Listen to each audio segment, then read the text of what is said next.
আয়া সোফিয়া, তুরস্কের মাটিতে দাঁড়িয়ে থাকা জগৎ বিখ্যাত ইমারত।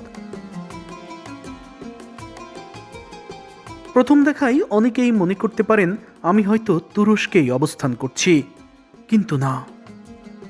বেঙ্গল ডিসকভারির পর্দায় আজ আপনি যা দেখছেন এটা মুসলিম বীর সুলতান সালাউদ্দিন আইয়ুবীর দুর্গের সবচেয়ে রাজকীয় ইমারত, যার অন্দর শুধুই আভিজাত্যে ঘেরা।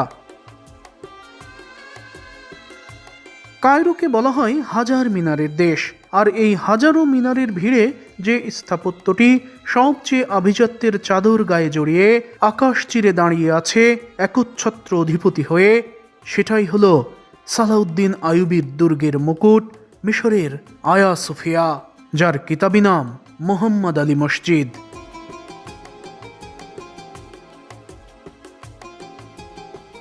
এর বিশাল গম্বুজ আর আকাশ ছোঁয়া মিনারগুলো দেখলে আপনার মনে হতে পারে আপনি কায়রোতে নয়, আছেন তুরস্কের ইস্তাম্বুলে। সাত সকালে যখন কায়রো শহরটা কেবল তার চোখ মেলেছে, আমি তখনই পৌঁছে গিয়েছিলাম ইতিহাসের সেই প্রান্তে, সুলতান সালাউদ্দিন আইয়ুবীর দুর্গে। চারপাশটা তখনও শান্ত, কেবল পৃথিবীর বিভিন্ন প্রান্ত থেকে আসা পর্যটকদের আনাগোনা শুরু হয়েছে। কিন্তু এই ফুটপাতের বাঁকটি ঘুরতেই আমি রীতিমতো থমকে যাই। মনে হলো আকাশ ছুঁয়ে থাকা এক শ্বেত শুভ্র মহাকাব্যিক স্থাপনা আমার সামনে দাঁড়িয়ে আছে। এটি এতটাই বিশাল আকারের স্থাপনা যে প্রথম দর্শনে আপনার ক্যামেরার চোখ এর পুরো আকৃতি খুঁজে পেতে হিমশিম খাবে। এটা কি পরিমাণ বিশাল আকারের তা এর পাশে দাঁড়িয়ে থাকা মানুষগুলোর দিকে তাকালেই কেবল আপনি কিছুটা অনুভব করতে পারবেন।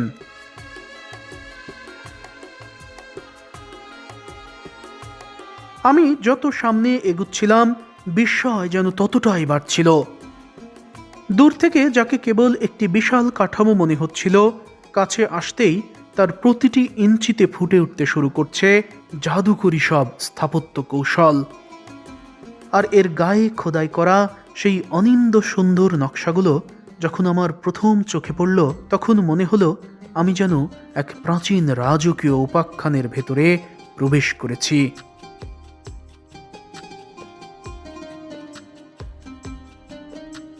সরু এই দীর্ঘ বারান্দার ওপরের দিকে তাকালেই এর সিলিংয়ের গায়ে দেখতে পাবেন সময়ের ছাপ লেগে থাকা রঙের কারুকাজ।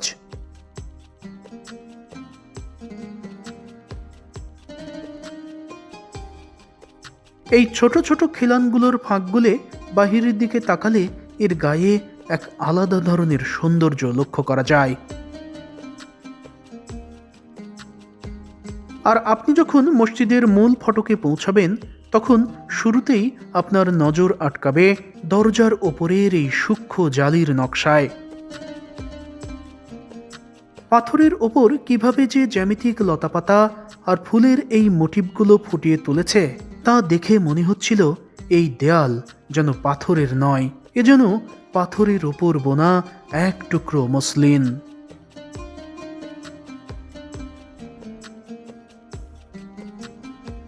এর প্রতিটি দেয়ালে এমনভাবে অটোম্যানদের নকশা লেপ্টে আছে যে এখানে যারাই আসেন তারাই শুধু তাকিয়ে থাকেন এর স্থাপত্য শৈলীর দিকে।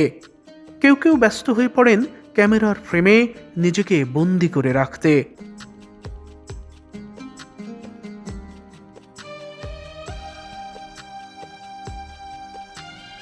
এই যে পিলারের সারিগুলো দেখতে পাচ্ছেন, এগুলো ভেতরের শীতলতা আর বাহিরের কড়া রোদের বৈপরীত্য প্রহরী। এই দীর্ঘ বারান্দাটি আপনাকে মনে করিয়ে দেবে যে এটা অটোম্যানদেরই স্থাপনা। আমি এখন দাঁড়িয়ে রয়েছি এই মসজিদের একটি অন্যতম প্রধান ফটকের সামনে। আমাদের দেশে আমরা সাধারণত দেখি যে প্রধান ফটক হয় পূর্ব দিকে এবং অর্থাৎ আমার পেছন সাইডটা হবে পশ্চিম দিক, তাই না? আমাদের দেশে তো এরকমই, এবং গেট থেকে ভিতরে ঢুকেই আমরা কেবলা পেয়ে যাই এবং ইমাম দাঁড়ানোর জায়গা সহ যে মসজিদের মেম্বার বা আদার্স যে বিষয়টা সেটা আমরা সরাসরি প্রবেশ করলেই পাই। কিন্তু এখানে একটি মজার বিষয় হচ্ছে এখানকার মানুষ কিন্তু পশ্চিম দিকে নামাজ পড়ে না। কারণ এখানে পশ্চিম দিকে কেবলা নয়। আমার যে পেছন সাইডটা দেখতে পাচ্ছেন, এই সাইডে কিন্তু কেবলা নয়। আমি এখন যেখানে দাঁড়িয়ে রয়েছে, অর্থাৎ আমার এই যে এই সাইডটা, আমার পেছনের এই দিকটা হচ্ছে পশ্চিম দিক, আর এখানকার মানুষ নামাজ পড়ে এই যে এই দিকে, অর্থাৎ এই যে আমার পেছনে দেখতে পাচ্ছেন এইটা পূর্ব দিক। কেবলাটা হচ্ছে পূর্ব দিক থেকে সামান্য একটু দক্ষিণ দিকে একটু বাঁকানো। ঐশ্বর্যমণ্ডিত এই মসজিদটি তৈরি করেছেন আধুনিক মিশরের স্থপতি মোহাম্মদ আলী পাশা। তিনি চেয়েছিলেন কায়রোর বুকে এমন এক মসজিদ তৈরি করতে যা শুধু ইবাদতেরই জায়গা হবে না, বরং হবে তার ক্ষমতার প্রতীক। তিনি সালাউদ্দিন আইয়ুবীর দুর্গের এক কোণে 1830 সালে এই মসজিদটির ভিত্তি স্থাপন করেন। ইস্তাম্বুলের আয়া সোফিয়ার আদলে তৈরি এই মোহনীয় স্থাপনাটির নকশা করেছেন প্রখ্যাত স্থপতি ইউসুফ বুশনাক। মুকাত্তাম পাহাড়ের এমন এক জায়গায় এই মসজিদটি তৈরি করা হয়েছে যেখান থেকে পুরো কায়রো শহর দেখা যায়।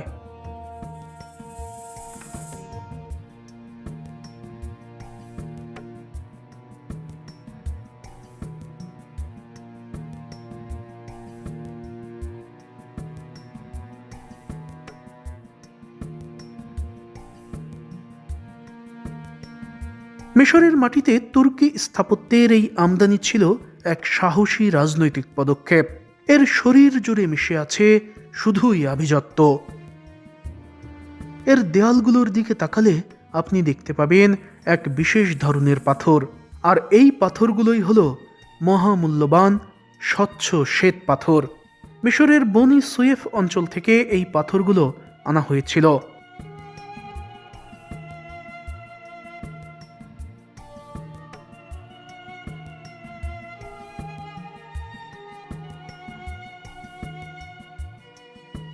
মসজিদের মূল গম্বুজটির উচ্চতা 170 ফুট। বিশাল আকারের এই গম্বুজটিকে ঘিরে থাকা অর্ধ গম্বুজগুলো সাজানো হয়েছে বিশেষ প্রকৌশলী দক্ষতায়, যা দূর থেকে দেখলে মনে হয় যেন একটি পাহাড়ের চূড়া ধাপে ধাপে নিচে নেমে এসেছে।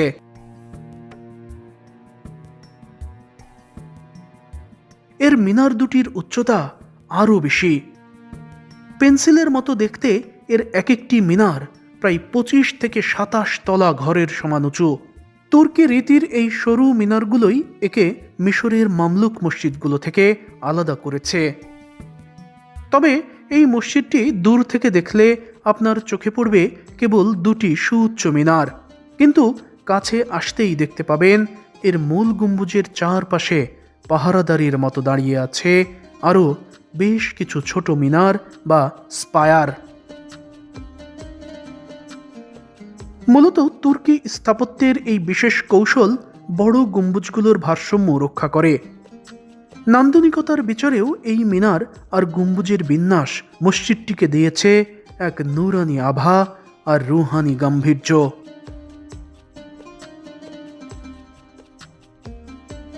মোহাম্মদ আলী পাশা যখন মিশরের ক্ষমতায় আসেন, তখন তিনি নিজেকে কেবল একজন আঞ্চলিক শাসক হিসেবেই নয়, বরং উসমানীয় সুলতানদের সমকক্ষ হিসেবে ভাবতেন।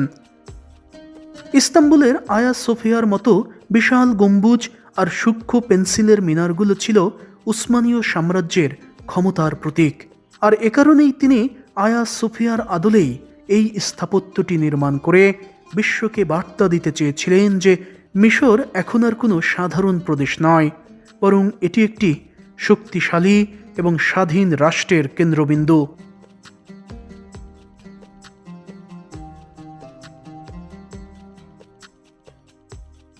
নীল আকাশের ফাঁকগুলে আপনি যখন মসজিদটি দেখবেন, তখন মনে হবে মুকাত্তাম পাহাড়ের হৃদয়ে কেউ যেন সযত্নে বসিয়ে দিয়েছে শ্বেত পাথরের এক বিশাল শিল্পকর্ম।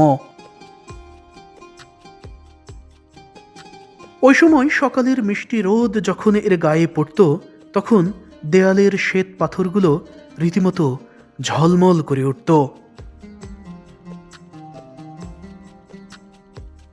দর্শক, আমরা এখন এই নিরিবিলি পথে এর অন্দরে প্রবেশ করব। তবে সামনে একটু এগিয়ে যাওয়ার পরই এখানকার নিস্তব্ধতা যেন এক নিমিষেই কেটে গেল। বেলা বাড়ার সাথে সাথে ইতিহাসের এই প্রান্তর যেন এক জীবন্ত জনসমুদ্রে পরিণত হয়েছে। সাত সকালে এসে যে নির্জনতা আমি দেখেছিলাম কয়েক ঘন্টার ব্যবধানে তা এখন রীতিমতো অদৃশ্য। পৃথিবীর নানা প্রান্ত থেকে আসা পর্যটকদের ভিড়ে এখন এখানে তিল ধারণেরই জায়গা নেই। তবে এর পরেও আমি যখন এখানে এসে উপস্থিত হলাম তখন বারবারই মনে হচ্ছিল একসময় যেখানে প্রতিটা দিন সুলতানদের পদধূলি পড়ত সেখানেই আজ হাজারো কৌতূহলী মানুষের ভিড়। বিষয়গুলো ভাবতেই এক অদ্ভুত ভালো লাগা কাজ করছিল।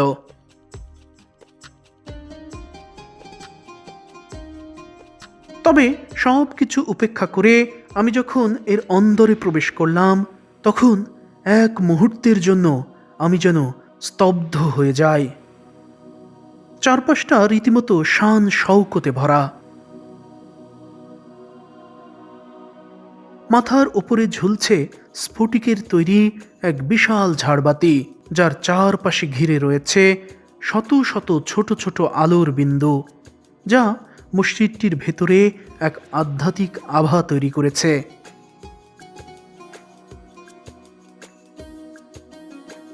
ওপরের দিকে তাকালে আপনি স্থপতিদের মুনশিয়ানা দেখতে পাবেন।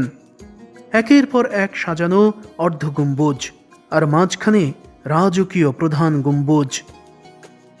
এর ভেতরকার কারুকাজ আর নীল সোনালী রঙের বিন্যাস এতটাই নিখুঁত যে আপনার মনে হবে এ যেন দুনিয়ার কোনো কাঠামোই নয়।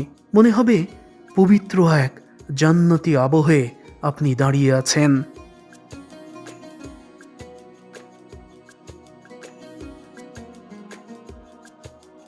এখানে যে পিলারগুলো আপনারা দেখতে পাবেন তার অধিকাংশটি, বিশেষ করে এই যে এরকম চিকন লম্বা লম্বা যে পিলার, এই পিলারগুলো কিন্তু একটা পাথরের, অর্থাৎ কোনো জয়েন্টবিহীন পিলার।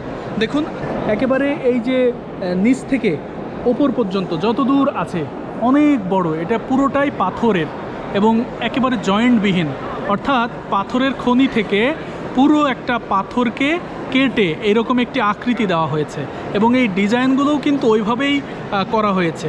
অর্থাৎ এখানে কিন্তু কোনো ঢালাইয়ের কারবার নাই, পুরোটা একটা পাথর এবং সেই পাথরকে কেটে কেটে এরকম ডিজাইন যেমন করা হয়েছে তেমনি একটা পিলার বের করে আনা হয়েছে। যে বিশাল একটা পাথরখণ্ড ছিল সেখান থেকে হয়তো 3-4টা পিলার এরকমভাবে বের করা হয়েছে এবং ডিজাইন সহ। এটা কিন্তু 4টেখানেক কথা নয়। শুধু এই পিলারই নয়, দেয়ালের সুউচ্চ জায়গাগুলোই বসানো হয়েছে হলুদ কাঁচের ছোট ছোট জানালা। বেলা বাড়ার সাথে সাথে সূর্যের আলো যখন এই হলুদ কাঁচ ভেদ করে ভেতরে প্রবেশ করে তখন পুরো মসজিদের অন্দর দারুণ এক সোনালি রঙে রাঙিয়ে ওঠে। ভেতরের এমন নানান সব আভিজাত্য দেখে বিশ্বাসই হচ্ছিল না যে এটি 200 বছরের পুরনো কোনো স্থাপনা। মোহাম্মদ আলী পাশা মসজিদটির ভেতর বাহির এমন সব রাজকীয় কারুকাজে সাজিয়েছেন যা নিঃসন্দেহে ইস্তাম্বুলের আয়া সোফিয়াকে টক্কর দেবে।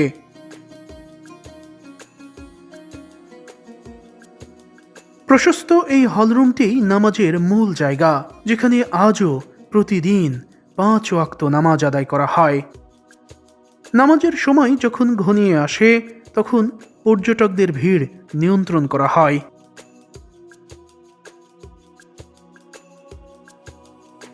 এই মসজিদটি কত বড়, ভেতরটা কত বিশাল, আপনারা এর ভেতরে এসে আমার পেছনে এই যে ইমাম সাহেব যেখানে দাঁড়ান, অর্থাৎ এখানকার মেহরাবের এই জায়গাটা দেখলে আপনারা অনুধাবন করতে পারবেন।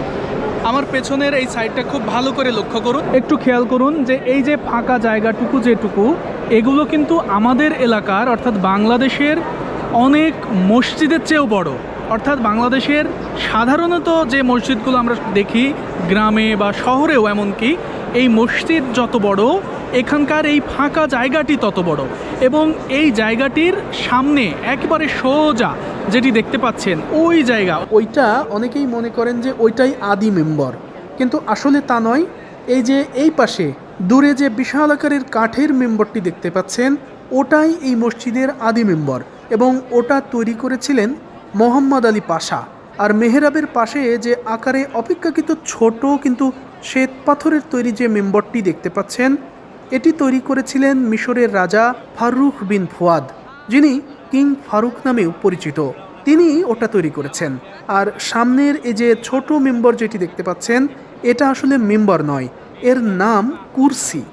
এখানে বসে বড় বড় শায়েকরা পবিত্র কোরআনের তাফসির এবং ধর্মীয় বয়ান পেশ করেন। এটি আসলে বসার জায়গা। আর প্রত্যেকটা মেম্বারের গায়েই অসাধারণ ডিজাইন, কত ধরনের যে নকশা, এটি আসলে মানে কাছ থেকে না দেখলে আপনাদের অনুধাবন করানোই সম্ভব নয়। এবং এই মসজিদটি এতটাই বিশাল যে এখানে ওই যে সর্বোচ্চ যে উঁচু জায়গাটি দেখতে পাচ্ছেন, এই উঁচু জায়গাটি অনেক উঁচু, অনেক উঁচু। এই উঁচু জায়গার চেয়েও বেশি উঁচু আবার বাইরে যে মিনার রয়েছে সেইটার উচ্চতা। আর এখানে এই যে একটি ঝাড়বাতি রয়েছে, এই ঝাড়বাতিটি যদি আপনারা বিকেলের দিকে আসেন অথবা যখন এখানে বাতাস প্রবাহিত হয়, এই যে এখানে একটি দরজা রয়েছে, নিশ্চয়ই খেয়াল করেছেন, এই দরজা দিয়ে বাতাস প্রবেশ করে এবং এই দরজা দিয়েও এখানে বাতাস প্রবেশ করে। অর্থাৎ বাতাসের প্রবাহিত যখন হয় বাতাস, তখন এই ঝাড়বাতিটির যে এই যে দেখুন নিচের দিকে কাঁচ ঝুলছে এবং এই কাঁচগুলো কিন্তু তখন মানে একটার সঙ্গে আর একটা বাড়ি খায় এবং তখন দারুণ একটা শব্দের যে ঝনঝনানি সেটি কিন্তু তৈরি হয়। এবং ওই সময় এই মসজিদ চত্বর, মসজিদের ভেতরটা একটা অন্যরকম আবহ তৈরি হয়। হ্যাঁ দর্শক, মসজিদটির অন্দরে পা রাখলেই যে জিনিসটি আপনার দৃষ্টি কেড়ে নেবে সেটাই হলো এই দানবীয় ঝাড়বাতি। এটি আসলে একটি সুবিশাল আলোক বৃত্ত, যা কয়েকশো ছোট ছোট বাতির সমন্বয়ে তৈরি। কিন্তু এর আসল রহস্য লুকিয়ে আছে এর নিচের অংশে। একটু খেয়াল করলেই দেখতে পাবেন এর নিচের দিকে সারিবদ্ধভাবে ঝুলছে অসংখ্য ছোট ছোট কাঁচের দণ্ড বা ক্রিস্টাল। যখনই ওপরের ছোট জানালাগুলো দিয়ে মিশরের মরু হাওয়া ভেতরে প্রবেশ করে, তখন এই কাঁচগুলো আলতো করে দুলতে শুরু করে আর সেই মুহূর্তে তৈরি হয় এক অপার্থিব সুর। বাতাসের ধাক্কায় কাঁচগুলো যখন একে অপরের সাথে ধাক্কা খায়, তখন পুরো মসজিদ জুড়ে এক মিষ্টি টুংটাং শব্দ প্রতিধ্বনিত হয়। এই শব্দ কোলাহল তৈরি করে না, বরং মসজিদের বিশাল নীরবতার মাঝে এক ধরনের আধ্যাত্মিক সুরের মূর্ছনা ছড়িয়ে দেয় চারপাশে। 200 বছর আগের এই অসাধারণ ইঞ্জিনিয়ারিং আজও প্রাসঙ্গিক। দর্শক, ক্যামেরার চোখে যারা মসজিদটির আকার সম্পর্কে এখনো ধারণা নিতে পারেননি, তাদের জন্য বলছি, এটি এত বড় মসজিদ যে শুধু এর ভেতরের এই মেঝেতেই একসাথে প্রায় 7,000 মানুষ নামাজ আদায় করতে পারে। আর এই অন্দরটা ঠিক যত বড়, এর বাহিরে আরও একটি ঠিক এতটাই বড় খোলা আঙিনা রয়েছে, যেখানে নামাজ আদায় করতে পারেন অন্তত আরও 3 থেকে 5,000 মানুষ। এবার আমি আপনাদের নিয়ে যাচ্ছি সেই জাদুকরী আঙিনায়।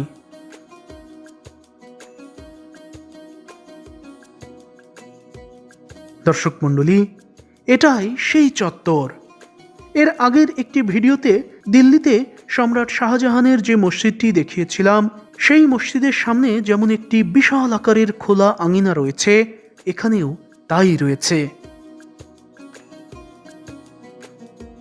এই মসজিদটির এই দরজাটি একটা অন্যতম প্রধান দরজা। এটি যদিও সংস্কারের জন্য এখন বন্ধ রাখা হয়েছে, কিন্তু ওই সময় এটা খোলা রাখা হতো এবং মসজিদের ভেতরে যদি মুসল্লিরা না আটতো, তখন কিন্তু তারা এই পুরো চত্বর জুড়ে নামাজ আদায় করতেন। আর এই সাইডটা আমি দেখাই, এই চত্বরটা কতটা সুন্দর সেটা আপনারা একটু দেখুন। দেখেছেন এখানে আসলে মানে এত সুন্দর খোলা বাতাস। এই যে দেখুন, এই সাইডটা মূলত পুরনো কায়রোর যে বিষয়টি, ওই কায়রো শহর এখান থেকে দেখা যায় এবং বাকি পরিমাণ যে বাতাস, এটি আসলে বলে বোঝানো যাবে না।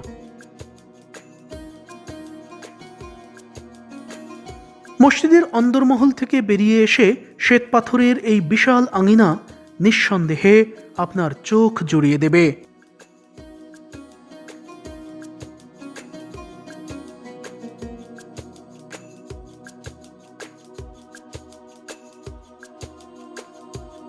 এর মাঝখানেই দাঁড়িয়ে আছে এক পাথরের বিস্ময়, প্রাচীন অজুখানা, যার পাশে আজও রয়েছে আদি কূপ, যার পানি অজুর কাজে ব্যবহৃত হতো। পাহাড়ের এত ওপরে, যেখানে সব সময় মরুভূমির তপ্ত বাতাস খেলা করে, সেখানে এমন একটি সুশীতল পানির আধার তারা কিভাবে গড়ে তুলেছিল সেটা ভাবলেও ওই সময়ের ইঞ্জিনিয়ারিং কৌশল সম্পর্কে ধারণা পাবেন।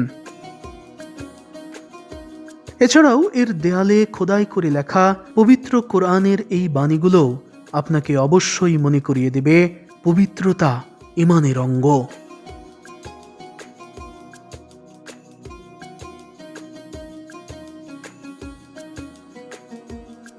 আমি এখন দাঁড়িয়ে রয়েছি সেই অজুখানার একেবারে সামনে। প্রাচীন অজুখানা, কিন্তু দেখলে কলিজা জুড়িয়ে যাবে, এত সুন্দর ডিজাইন, পাথরের ওপর ডিজাইনগুলো দেখুন কি দারুণ। এবং সবই কিন্তু শ্বেত পাথরের। সম্রাট শাহজাহানের তাজমহলে যে পাথর রয়েছে সেই একই পাথর এখানেও ব্যবহার করা হয়েছে। এবং অজুখানার যে বিষয়টি সেটি এখানে এই পাশে দিয়ে দেখুন, এই পাশে কিন্তু পানি বের হওয়ার যে জায়গাটি সেটি কিন্তু এখানে রয়েছে। আমি আপনাদের কাছ থেকে দেখাচ্ছি। এই যে দেখুন, এইটা হচ্ছে অজুখানার যে এখানে যে একটা পানি বের হওয়ার যে জায়গা, সেটি কিন্তু এটা। আর এই নকশাগুলো দেখেছেন, আমার হাতের চেয়ে কিন্তু অনেক বড়। এবং আঙুল যদি যখন আমি এখানে ধরছি, তখন দেখুন যে আমার আঙুলের চেয়ে কয় আঙুল, একটা নকশা সমান 3 আঙুল সমান একটা নকশা, এতটা মোটা। মানে এবং শুধু এক পাশ তা নয়, এই যে এই পাশটা দেখুন, একটা ফুলের টবের মতো একটা দারুণ একটা জিনিস আঁকা মানে করা হয়েছে। এইটা হচ্ছে ফুলের টবের একটা গোড়া। তারপরে এই যে এই পাশে ফুল ফুটে একেবারে মেলে গেছে ডানা। এই যে দেখুন, দূর থেকে দেখলে নকশাটা ভালো বুঝতে পারবেন। এই যে দেখেছেন? এবং এইটা শুধু এক পাশেই নকশা এরকম না, একেবারে গোড়া থেকে ওই যে ছাদ পর্যন্ত, এমনকি ওই ছাদেও অনেক ধরনের নকশা রয়েছে। তবে এখানে প্রাচীন যে কূপটি সেটি কিন্তু এইটা নয়। এখানে মূলত এটা পানির টাঙ্কি, কূপ থেকে পানি তুলে এই টাঙ্কিতে জমানো হতো।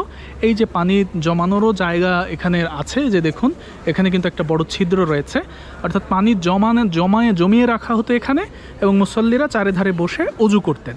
আর প্রাচীন কূপের এই জায়গাতে একটা প্রাচীন কূপের একটা অংশ রয়েছে, অর্থাৎ আদি কূপটি মানুষকে দেখানোর জন্য এই জায়গাটা সংরক্ষণ করা হচ্ছে। দেখুন অনেকটা নিচু, খুবই নিচু, অনেক নিচু। এবং ভেতরটা কিন্তু মানে একটা হলরুমের মতো বড়, অনেক বড়। এখানে শুধুমাত্র এই চিকন একটা নালার মতো করা হয়েছে, অর্থাৎ একটা চোঙা আকৃতির একটা বিষয় এখানে বের করা হয়েছে। তার মানে এই যে কূপটা যে এরকম চিকন বিষয়টা তা না, অর্থাৎ আমি এই যে মেঝের পুরোটা দেখতে পাচ্ছেন, এই পুরোটাই কিন্তু কূপ। আমরা কিন্তু সেই কূপের ছাদের উপর দাঁড়িয়ে রয়েছি। এগুলো ছাড়াও এখানে আরেকটি জিনিস আপনাদের দৃষ্টি আকর্ষণ করবে, আর সেটা হলো এই ঘড়ির টাওয়ার, যার চারপাশে 4টি অলংকৃত পিতলের ঘড়ি লাগানো আছে। আসলে এটি ফ্রান্সের রাজা লুই ফিলিপের উপহার। এর বিনিময়ে মোহাম্মদ আলী পাশা প্যারিসকে উপহার দিয়েছিলেন ফেরাউন যুগের একটি স্মৃতিস্তম্ভ। কিন্তু দুর্ভাগ্যের বিষয় হলো, ফ্রান্সকে উপহার দেওয়া সেই স্মৃতিস্তম্ভটি আজও প্যারিসের রাস্তায় সগৌরবে দাঁড়িয়ে আছে। কিন্তু এই রাজকীয় ওয়াচ টাওয়ারের সবগুলো ঘড়ি প্রায় অকেজো হয়েই পড়ে আছে। ওইটা চারপাশেই কিন্তু একটা করে ঘড়ি লাগানো ছিল এবং এখনও আছে। এই যে দেখতে পাচ্ছেন এই পাশে একটা ঘড়ি, তারপরে আমার এই যে সামনের সাইডে একটা ঘড়ি, ওই পাশেও আবার ওই পাশেও একটা করে ঘড়ি আছে। মসজিদের এই পাশটা এত বড় একটা জায়গা, খোলা জায়গা, এটা মূলত এখানে যে শুধু অজু করার জন্য আর মসজিদের ভেতরে মানুষ না আঁটলে এখানে নামাজ পড়বে এই জন্য তৈরি করা হয়নি। এই খোলা প্রান্তরটি তৈরি করা হয়েছে, খোলা চত্বরটি তৈরি করা হয়েছে নানামুখী কাজে ব্যবহার করার জন্য। যেমন পড়াশোনার কাজ, আরবি পড়াশোনা যে বিষয়টি, কোরআন শিক্ষা চর্চা, কোরআন হাদিসের যে শিক্ষার চর্চা, সেটি কিন্তু এই চত্বরেই হতো। এছাড়াও বিভিন্ন ইসলামিক যে অনুষ্ঠান সেইগুলোও কিন্তু এখানে হতো, যেমন ঈদুল ফিতর, ঈদুল আজহা কিংবা 12ই রবিউল আওয়াল, এই ধরনের যে মুসলিমদের যে বিভিন্ন অনুষ্ঠান আদি, সেটি কিন্তু এই খোলা প্রান্তর, মিলাদ মাহফিল, এগুলো কিন্তু এই খোলা চত্বরেই হতো। এছাড়াও গুরুত্বপূর্ণ রাষ্ট্রীয় সিদ্ধান্ত, উচ্চ পদস্থ কর্মকর্তাদের শপথ অনুষ্ঠান এবং ধর্মীয় এবং সামাজিক বড় কোনো সংকটে আলেমদের নিয়ে সভা অনুষ্ঠিত হতো এখানে। তবে মসজিদ ভিত্তিক বিচার ব্যবস্থা মিশরে এর আগে প্রচলিত থাকলেও মোহাম্মদ আলী পাশা এই নিয়ম বদলে দেন এবং তিনি তার প্রাসাদে আলাদা একটি আদালত কক্ষই তৈরি করেন। হ্যাঁ দর্শক, এখানকার এই খোলা আঙিনার শীতল বাতাস আজও দর্শনার্থীদের প্রাণ জুড়িয়ে দেয়। প্রায় ৫৪,০০০ বর্গফুট জায়গা জুড়ে বিস্তৃত এই বিশাল স্থাপত্য মিশরের রাজকীয়তা আর আভিজাত্যের প্রতীক, যা তৈরি করেছিলেন মোহাম্মদ আলী পাশা।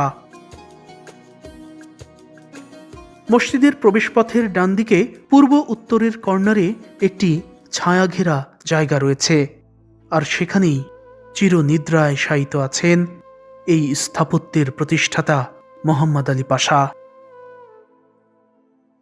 নিজের তৈরি করা শ্রেষ্ঠ স্থাপত্যের পাশে সাদা মার্বেলের ৩ স্তরে তৈরি এই কবরেই শুয়ে আছেন আধুনিক মিশরের জনক মোহাম্মদ আলী পাশা। যে মানুষটি পাহাড়ের এত উঁচুতে কূপ তৈরি করেছিলেন শুধুমাত্র মুসল্লিদের অজু আর তৃষ্ণা মেটাতে, সেই মানুষটি আজ নিজেই ইতিহাসের এক তৃষ্ণার্থ প্রতীক হয়ে শুয়ে আছেন নিজেরই তৈরি করা মসজিদের এক কোণে। আপনি রাজা বাদশাহ যাই হন না কেন, সবাইকে একদিন চলে যেতে হবে, হাজির হতে হবে মহান আল্লাহ তাআলার দরবারে। দুনিয়ার মোহ আর জৌলুস সবই একদিন শেষ হয়ে যাবে, কিন্তু আপনার একটি ভালো কাজ মোহাম্মদ আলী পাশার এই মসজিদের মতোই ইতিহাসের পাতায় আজীবন জ্বলজ্বল করবে।